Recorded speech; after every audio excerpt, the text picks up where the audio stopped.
राजनीति से ऊपर उठकर माधव आनंद जो कह रहे हैं सुप्रिया, ये केंद्र और राज्य सरकारों को समन्वय बनाना होगा। ये समस्या विकट है, विकराल है।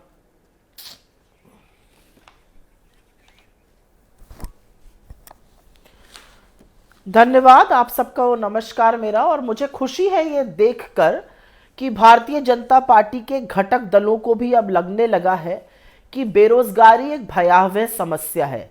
लेकिन सवाल यह है कि क्या सत्तारूढ़ दल भारतीय जनता पार्टी को और मोदी सरकार को यह लगता है कि बेरोजगारी एक समस्या है? क्योंकि ऐसा प्रतीत होता है कि ये वो डॉक्टर है जिसको आप जब पेट में दर्द बताते हैं तो ये मानने को ही तैयार नहीं है कि आपके पेट में दर्द है, ये मानने को ही तैयार नहीं है कि बेरोजगारी है। आपने बहुत सारे आंकड़े दिए और उनको मैं दोहराऊंगी नहीं, लेकिन कुछ चीजें यहां पर समझनी जरूरी है। उनमें से अनएम्प्लॉयमेंट रेट की तो हम बात कर ही रहे हैं, यहां पे समझना जरूरी है कि अक्टूबर 2023 में करीब 1 करोड़ लोग रोजगार ढूंढ रहे थे और मिला कुछ ही को।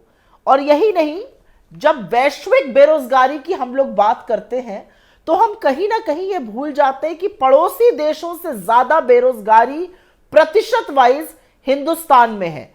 और अगर 65% हमारी आबादी 35 वर्ष से कम आयु की है तो सोचिए कितनी भयावह है ये पिक्चर कि हमारे यहां बेरोजगारी दर युवाओं में 23% है। और ये मैं वर्ल्ड बैंक का आंकड़ा बता रही हूं।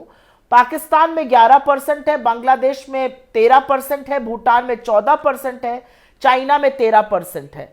तो हमारे आसपास भी बेरोजगारी दर कम है। मैं एक चीज यहां पर जरूर बोलना चाहती हूं, क्योंकि बेरोजगारी का और निवेश का और बहुत सारी चीजों का आपस में तालमेल है। यह सरकार मानने को तैयार नहीं है। आंकड़ों की इसीलिए मैं बात करना चाहती हूं। अभी थोड़े दिनों पहले हंगर इंडेक्स आया था, कम आय, बेरोजगारी और महंगाई का एक प्रमाण भुखमरी भी है, और हम लगातार उसमें नीचे गिरते जा रहे हैं। हमारे देश की महिला बाल विकास मंत्री ने खुलेआम ये कहा कि अगर फोन आ जाए और मुझसे अभी पूछा जाए कि भूखी हैं आप, क्योंकि मैं फ्लाइट्स में थी सवेरे से, तो मैं भी कहूंगी और भुखमरी इंडेक्स बढ़ जाएगा।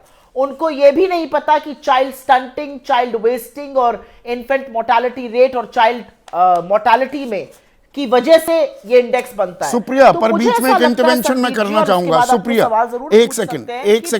एक इंटरवेंशन मैं करना चाहूंगा। आपने ग्लोबल हंगर इंडेक्स की बात की, मैंने भी कई बार अपने शो में उसका जिक्र किया है, पर ये थोड़ा हास्यास्पद नहीं लगता है? मैं कभी भी डेटा को डस्टबिन में डालने की पैरवी नहीं करता हूं, पर पाकिस्तान, अफगानिस्तान, बांग्लादेश, वहां पर हमसे ज्यादा बेहतर है स्थिति भुखमरी को लेकर। यह थोड़ा हजम करना मुश्किल हो जाता है। आपने बहुत अच्छा सवाल पूछा है।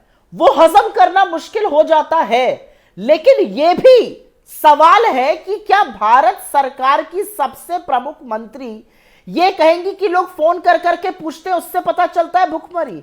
उनको पता ही नहीं है कि इंडेक्स कैसे ट्रैक किया जाता है। अगर हमारे यहां चाइल्ड स्टंटिंग और चाइल्ड वेस्टिंग ज्यादा है बाकी जगहों से, तो क्या इससे हम मुंह फेर लेंगे?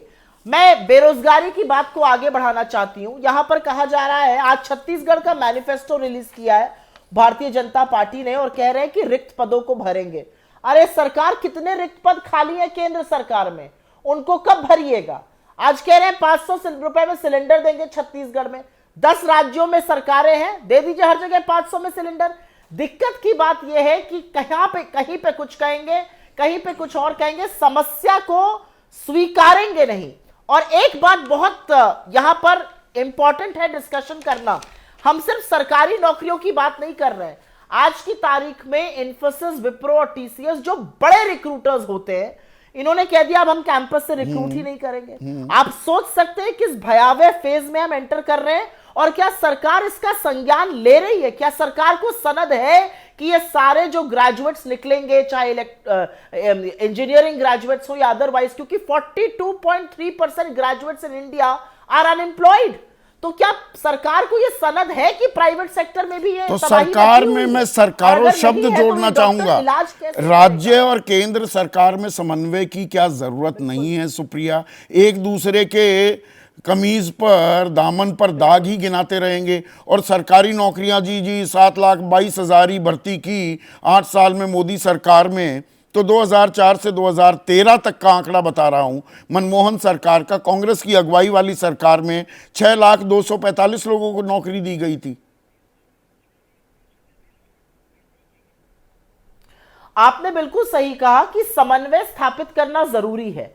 आप हमारे चुनावी भाषण और हमारे चुनावी वक्तव्य सुन लीजिए और हमारी गारंटी सुन लीजिए, और फिर भारतीय जनता पार्टी के चुनावी भाषण और उनकी बातें सुन लीजिए। क्या क्या मुद्दा है आज इस देश में?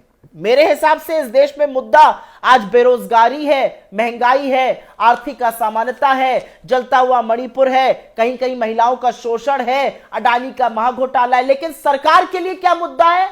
कहां पर ईडी भेजो जहां चुनाव हो। अरे आप चुनावों में बेरोजगारी पर, महंगाई पर बात कीजिए ना, और अगर हमारी सरकार को भी घेरना है तो उस पर घेरिए ना। आप ईडी काहे भेजते हैं? ये प्रतिशोध की राजनीति का अंत कब होगा? लोगों के बारे में आप कब तो बोलना सबसे शुरू कीजिएगा? अहम मैं मुद्दा तो ये है, सवाल उस पर पूछ हम रही क्या हूं। चर्चा और करने। डंके एक मिनट सुप्रिया। जब सियासत के शोर में खबर खोने लगे, जब सूचनाएं कम, हंगामा ज्यादा होने लगे, तब जरूरी है संविधान के पन्ने पलटना, खबर की तह हटाकर आगे निकलना। मगर ये करेगा कौन? इसलिए अब टूटेगा मौन, जिसे मालूम है सियासत की बिसार, जिसने देखी है सत्ता की शह और मार। पक्की खबर, सच्ची बात, 1 घंटे सिर्फ आपके साथ, भारत की बात, रोहित सिंह सावल के साथ, सिर्फ एबीपी न्यूज पर।